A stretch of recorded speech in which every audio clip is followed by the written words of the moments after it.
வந்தாச்சு தி சென்னை சில்க்ஸில் mega combo sale, summer chill out sale.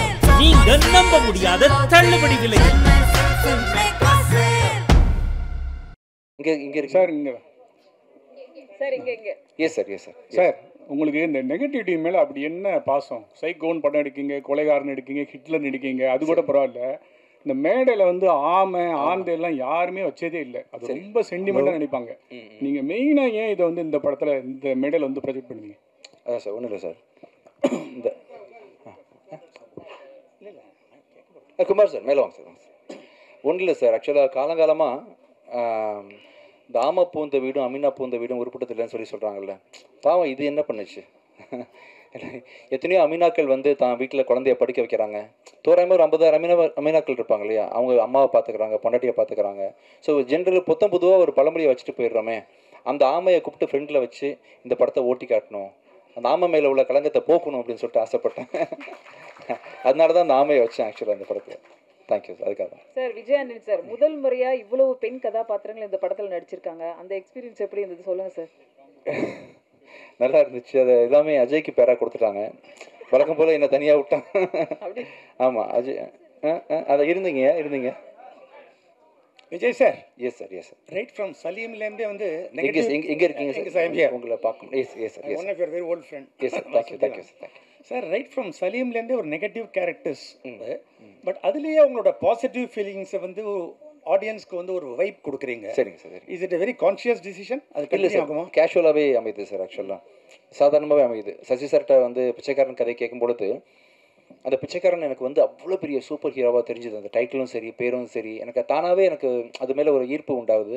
எனக்கு நெகட்டிவாக தோணலை சார். அதை பார்க்கும்பொழுது, இந்த மாமையை பார்க்கும்போது எனக்கு தோணலை. ஆக்சுவலாக நீங்கள் படம் பார்க்கும்போது உங்களுக்கு புரியும். இப்போ படம் டைட்டில் நிறைய டைட்டில்ஸ் பார்த்தீங்கன்னா நீங்கள் வச்சதுக்கு பிறகு ஆப்போசிட்லேருந்து அதே டைட்டில் கேட்குறாங்க. சரி. ஸோ சமீபத்தில் பார்த்தீங்கன்னா பராசக்தி. சரி. ஸோ எஸ்கே நீங்கள் தான் ஃபஸ்ட்டு அந்த டைட்டில் வச்சிங்க. அதே போல் இந்த படத்துக்கும் ஒரு டைட்டில் வச்சுருந்தீங்க. ஏன் உங்கள் படம் டைட்டில் மட்டும் பிரச்சனைக்குள்ளே ஆகுது? அது ஒரு டைம் மட்டும் தான் நடந்திருக்கு. ஆக்சுவலாக பராசக்தியில் மட்டும் நடந்துச்சு. அது வந்து அவங்க தெரியாமல் நடந்த ஒரு விஷயந்தான். அவங்களுக்கும் தெரியாது இந்த டைட்டில் என்கிட்ட இருக்குன்னு. தெரியாமல் அவங்க என்ன பண்ணிட்டாங்க, இன்னொரு 2-3 ரெஜிஸ்ட்ரேஷன் யூனியன் இருக்குது, அங்கே எதேச்சியாக ஒரு நடந்த விஷயம். கடைசியில் அவங்க அனௌன்ஸ் பண்ணிட்டாங்க, பெருசாகிடுச்சு, மக்கள் மனசில் போய் சேர்ந்துருச்சுன்றதுனால அது நானே வந்து ஃப்ரெண்ட்லியான அடிப்படையில், ஏன்னா ஒரு ப்ரொடியூசரோட வலியும் அவங்களோட ப்ரெஷரும் எனக்கு புரியுதுன்றதுனால நானே அன்பாக விட்டு கொடுத்தேன். ஆக்சுவலாக தெரியாமல் எப்போயாவது ஒரு தடவை கிளாஷ் நடக்கும். இப்போ ரோட்டில் போயிட்டு இருக்கும்போது யாருமே ஆக்சிடென்ட் பண்ணணும்னு பிளான் பண்ணிட்டு போகிறதில்ல, திடீர்னு முட்டிப்போம் இல்லையா? அவங்களுக்கும் தெரியாது, நமக்கும் தெரியாதுன்ற மாதிரி இந்த மாதிரி விஷயங்கள் இண்டஸ்ட்ரி ஃபுல்லாக எங்கேயாவது ஒரு பிரச்சனைன்ற மாதிரி இருக்கும். அதில் ஒன்று நான் மாட்டினேன். பட் அது வந்து யாரும் அது காரணம் இல்லை. இதில் வந்து ஃபுல்லாக காமிச்சிருக்கீங்க, கடல் தான் காமிக்கிறீங்க. ஏற்கனவே கடலில் தான் ஒரு பெரிய மேஜர் ஆக்சிடென்ட் ஆச்சு உங்களுக்கு. ஆமாம் ஆமாம் ஆமாம். ஸோ இந்த கடலில் அதுக்கப்புறம் திரும்பியும் கடலில் இறங்குறீங்க. நான் இறங்கல. ப்ராக்டிஸ் எடுத்து கரையிலேருந்தே கொலைகாரனை பிடிச்சிடுறேன். ஆக்சுவலாக அதான் விஜயானந்த் சார். இது உங்களுக்கு 26வது படம்னு நினைக்கிறேன். எங்கே இருக்கீங்க? என்னங்க சார், 26வது படம் நினைக்கிறேன். ஆமாம் சார். இவ்வளோ படம் மியூசிக் பண்ணியிருக்கீங்க, நிறைய ஹீரோவாக நடிச்சிருக்கீங்க. பிச்சைக்காரன்லேருந்து தமிழ் தெலுங்குலாம் நிறைய லாபம் சம்பாதிச்சிங்க.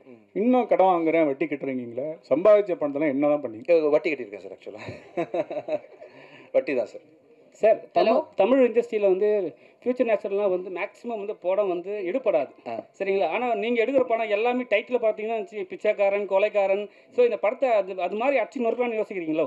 இது இந்த மாதிரி படம் எனக்கு வந்து நெகட்டிவ்னு லைஃப்பில் இல்லவே இல்லை. பிச்சைக்காரன்லேயும் நெகட்டிவ் இல்லை, பேயில் நெகட்டிவ் கிடையாது, சைத்தானில் கிடையாது, எதுலையுமே கிடையாது. அப்படின்றதுனால என்னால் முடிஞ்ச இந்த கான்ஃபிடன்ஸ் கொடுத்தேன்னா இதை பார்த்து 4 பேர் பாருங்கள் இந்த படம் பிச்சைக்காரன் டைட்டில் வச்சாங்க ஆனால் ஓடிச்சில்ல அப்படின்னு 4 பேர் வந்து பகுத்தறிவு கொஞ்சம் யோசிப்பாங்களோ, அதனால கொஞ்சம் சமுதாயம் கொஞ்சம் மாறுமோ அப்படின்றது. அது எடுத்துக்காட்டாக நான் தானே இருக்கணும் இல்லையா? வெறுமனே போதிச்சுட்டு போயிடலாம், அது செய்ய முடியாதுல்ல. அதுக்காக தான் அந்த ஆமையை கொண்டு வந்து வச்சுருக்காங்க. பெண்கள் படைசூழ இப்போ வந்துன்னு இருக்கீங்க, வேலை வந்துன்னு இருக்கீங்க. மேடம் என்ன சொல்கிறாங்க?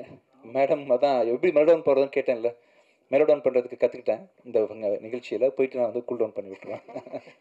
இது என்னோட பேர் கிடையாது. நான் வந்து ஒரு கதையை சொல்லிடுவேன். சாரி, படம் பார்த்து தெரிஞ்சுக்கலாம்.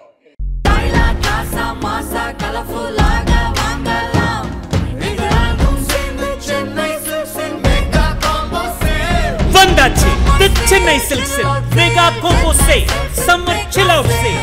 நீங்க நம்ப முடியாத தள்ளுபடி விலையில்.